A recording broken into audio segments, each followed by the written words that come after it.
Errol Spence lays out the question of why did Terence Crawford sign and re-sign with Top Rank with all the competition on PBC in the welterweight division.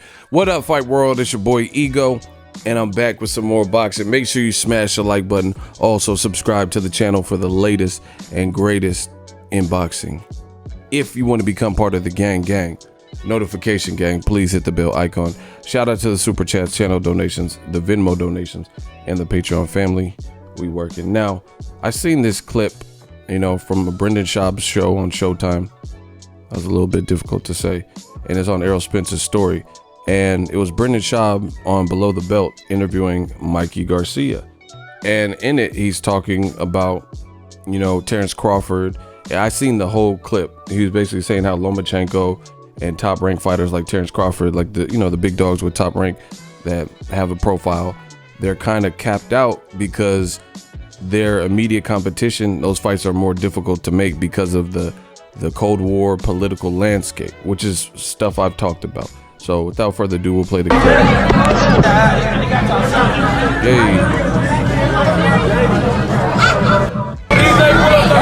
If Crawford had not re-signed to Top Rank and instead made alliances with the PBC, he would have all these guys that he's calling for. He'd have all these guys there. He'd have the Thurman, the Danny Garcia, the Spence, Broner, whoever, all the guys out here. He had access to everybody. But because it's not like that, it complicates things. Now, you see, Errol said, why wouldn't you go where the best competition is? ? You see, this is on Errol Spence's his story. And as you guys see right there, this is what Errol Spence said. Why wouldn't you go where the best competition is? Shrug emoji. So that's what we're here to talk about right now. Mikey gave his thoughts. And listen, I don't care what anyone tries. I know what I do on my channel for boxing. I'm not taking those sides. I really like Mikey Garcia. I really like Errol Spence. And I really like Terence Crawford. All of them. I'm a boxing fan, first and foremost. But what Mikey's saying, what Errol Spence is saying, happens to be exactly what I've said in regards. This is not taking anything away from the skill set, the talent, the pizzazz of a guy like Terence Crawford. In fact, I have him #1 pound for pound. But as I've said in the past, I do feel Terence Crawford being with Top Rank and seeing how Top Rank has no elite level welterweights that have a U.S. profile where Crawford fights in the United States of America to match him with, that puts him at a deficit. Because first of all, I noticed, this is what I've noticed with Top Rank. This is my opinion. I feel like Top Rank with their black fighters, they don't necessarily sugarcoat anything. Like, your schedule just is, the best available, whoever you could fight. And I'm talking about, I'm not just saying any black fighter. I'm talking about their prime guys, like when they had Timothy Bradley. Go look at his schedule.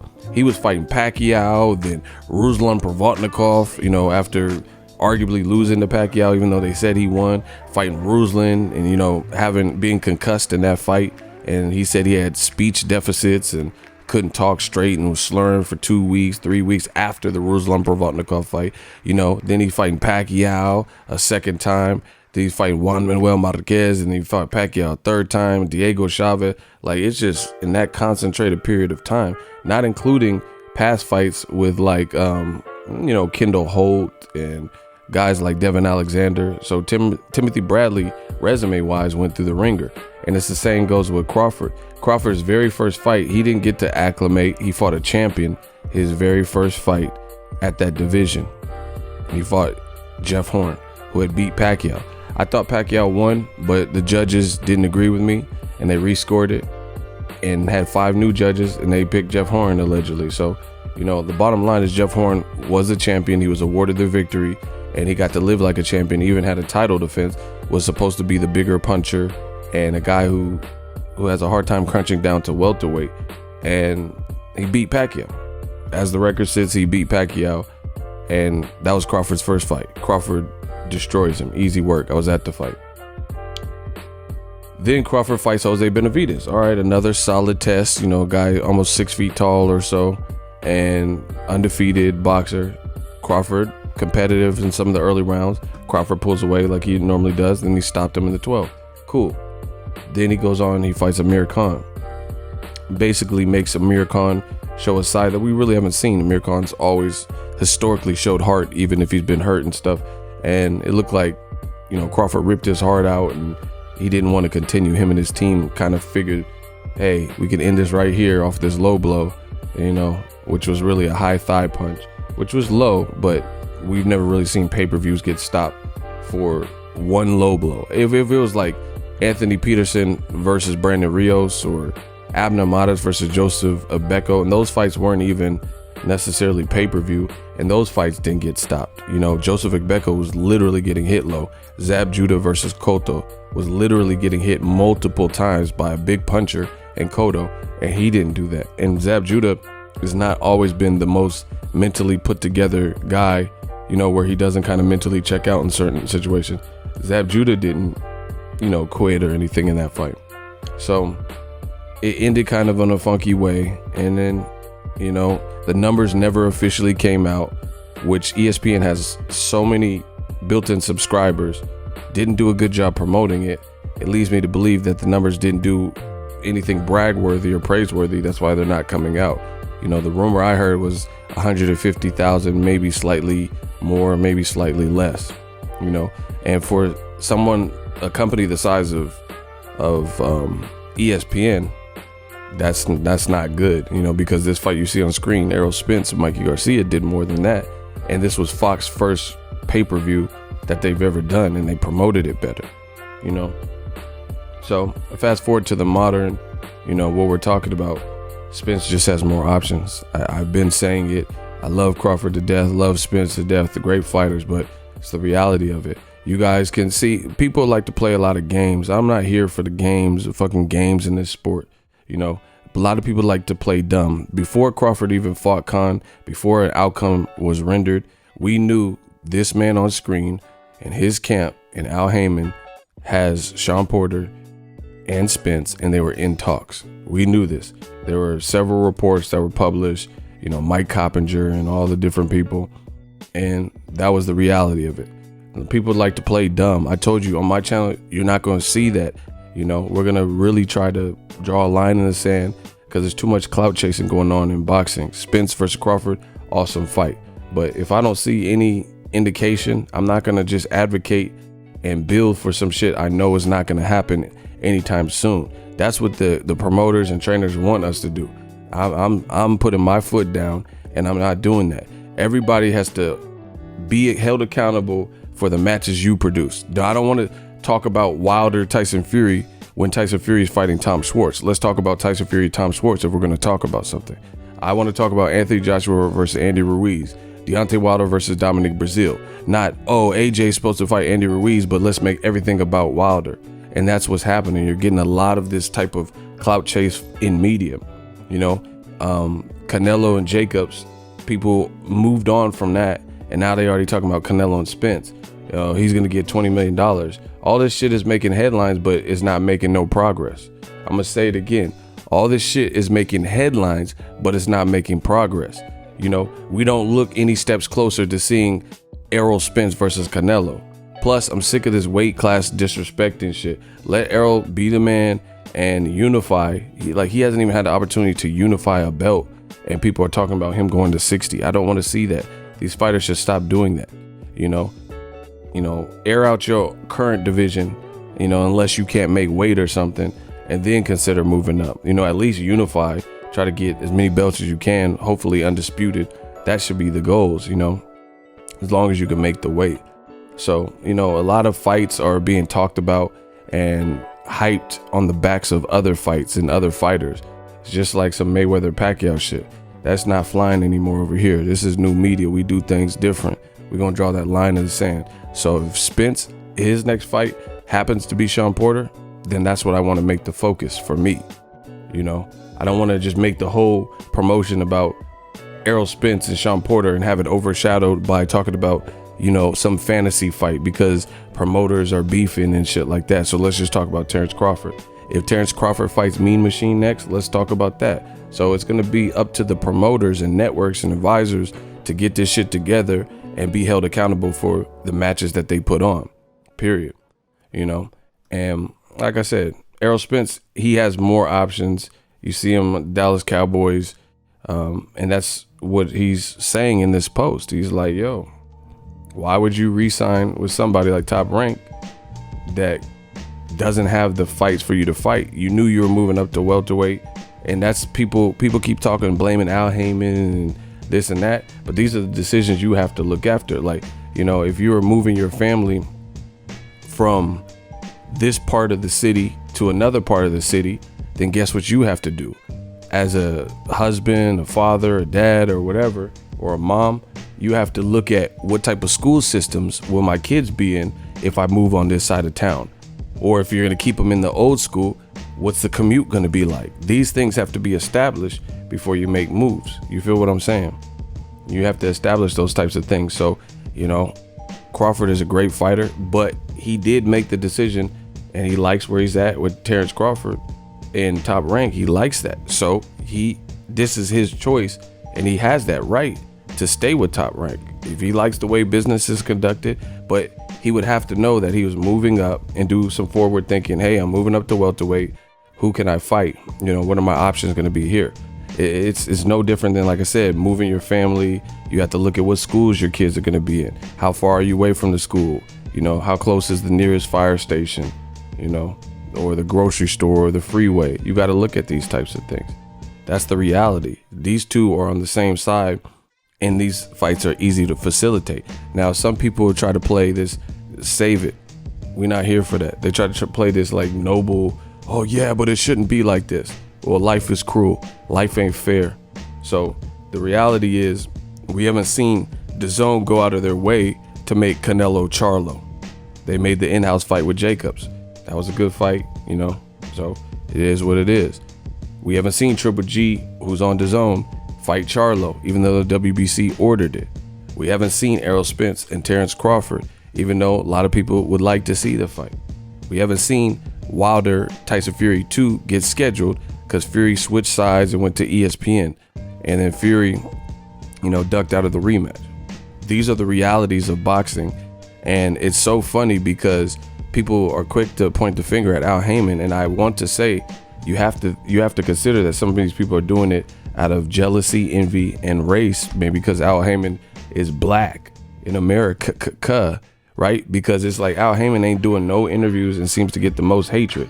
Meanwhile, you have Top Rank, who has in-house fights that they can make that we hear nothing about, like Lomachenko and Teofimo. That would be a great fight for Top Rank. I would pay for it. I would want to see it. I think it's a challenge, even though Teofimo doesn't have a title.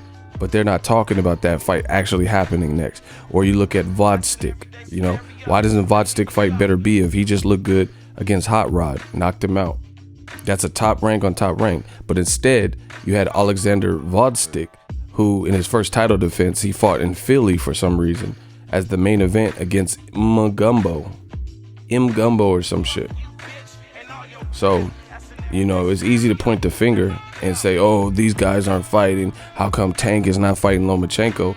But look at Lomachenko. How come Lomachenko ain't fighting people on his side? You get what I'm saying? How come Lomachenko didn't fight Miguel Berchelt?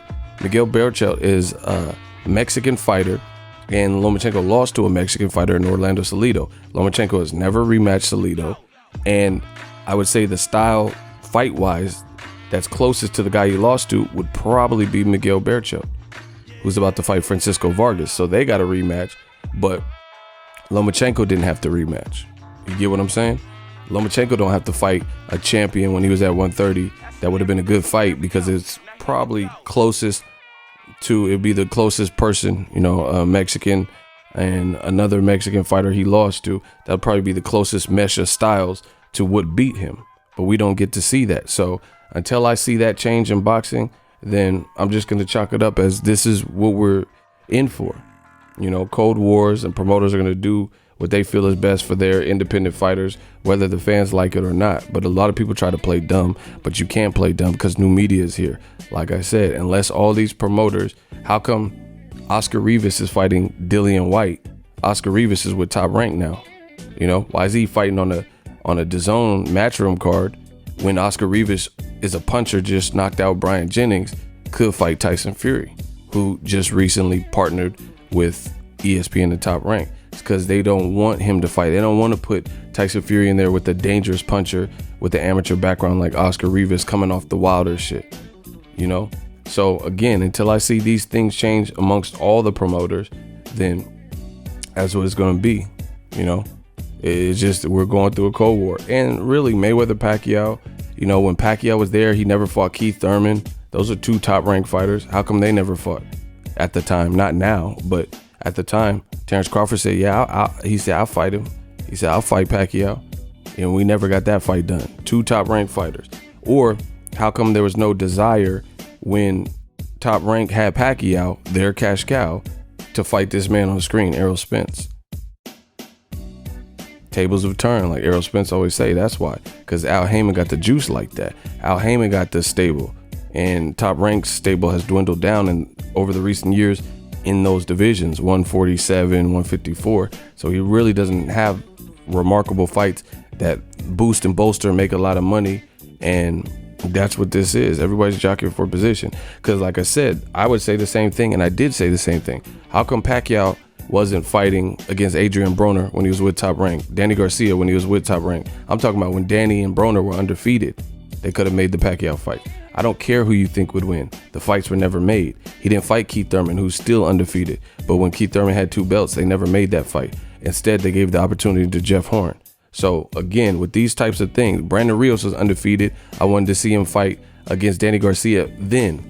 Didn't happen until Rios went over to PBC. Brandon Rios versus Broner. They were talking some shit back and forth. That would have been a good fight back then when Rios was undefeated, but they didn't make those fights. So now all of a sudden that is Crawford and Spence.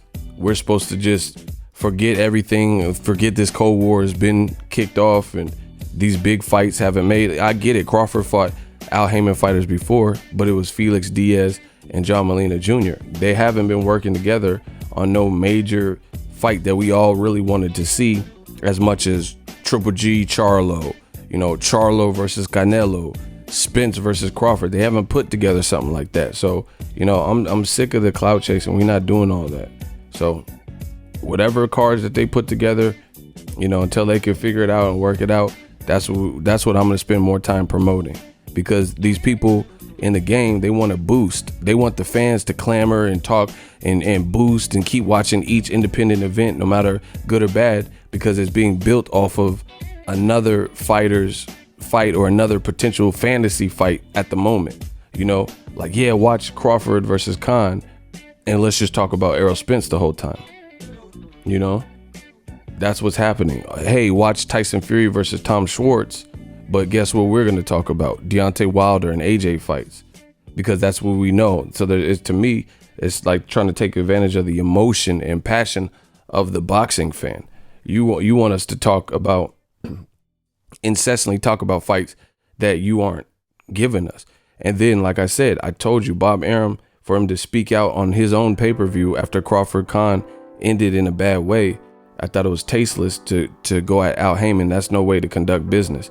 Hey, I want to make a call with him next week, but I'm going to just keep saying he a ghost, he off the grid, he's a puppet, he's not a real person, everybody hates him, he's a cancer, he's blocking all the fights, stop supporting PBC fights.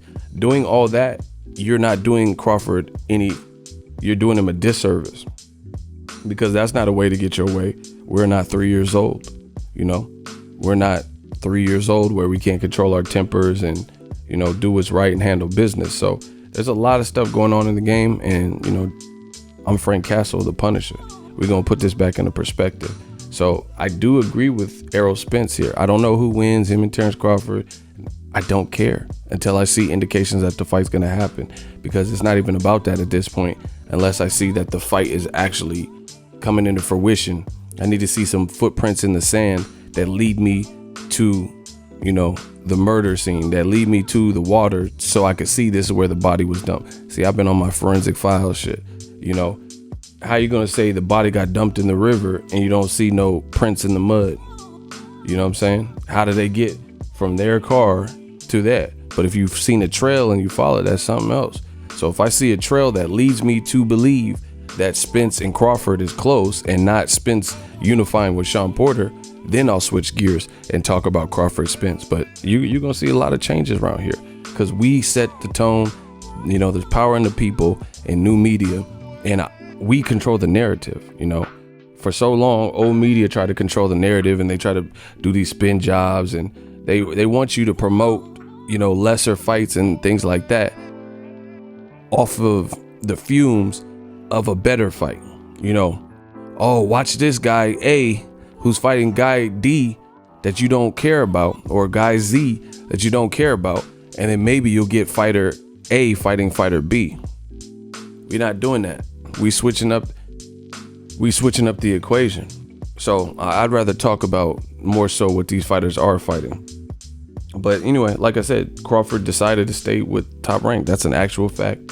And Errol Spence brings up a good point in, hey, why would you not go to the side that had, because literally I made the video. This is how I know this is proof to what I'm saying. I made a video about Crawford. The video's still on YouTube. I don't delete anything, so y'all can watch it. I made a video about Crawford re-signing to Top Rank, and a ton of the comments, guess what they said? They said, you should have went with Al Heyman. You should have went with PBC, you know? And that was his option. That was his option, but that's what a lot of people said. They said, and that's what Errol Spence is saying. That's what Mikey Garcia is saying. He's saying, hey, if Crawford came over here, then he would have this big playground full of all kids his age, you know, aka weight class, that he can play with. But he's on the side where the playground is not full in his division. So that's a choice that he made to stay put in that situation. And I can't tell you what another man's decision, if it was right or wrong. That's him, that's his family. But I just don't see unless Bob Arum, you know, tries to make Danny Garcia or something like that, he's gonna have to work with another promoter, because he just don't have the it factor fighters for Crawford. Crawford's too damn good to be in there with you know, Kung Fu Kenny or some guy we don't know and expect it to sell, you know. So that's my thoughts responding to what Errol Spence said. Drop your thoughts in the comment section. Let me know what you guys think. Should Terence Crawford have considered, you know, the limited amount of options in the welterweight pool with Top Rank, as Errol Spence and Mikey Garcia and myself are suggesting? Or do you think he made the right decision? I'd love to hear the conversation. Drop it in the comment section. If you're new, consider subscribing. As always, hate, comment, and subscribe. Till next video is Ego signing off. So if you enjoyed this video and want more content like this on the channel, you can show your appreciation by going to the PayPal donate button or the YouTube support button, and you can donate any amount that you feel is equivalent to the value of this video. Much more to come. Thank you guys for your support. Boxing Ego, the future of boxing.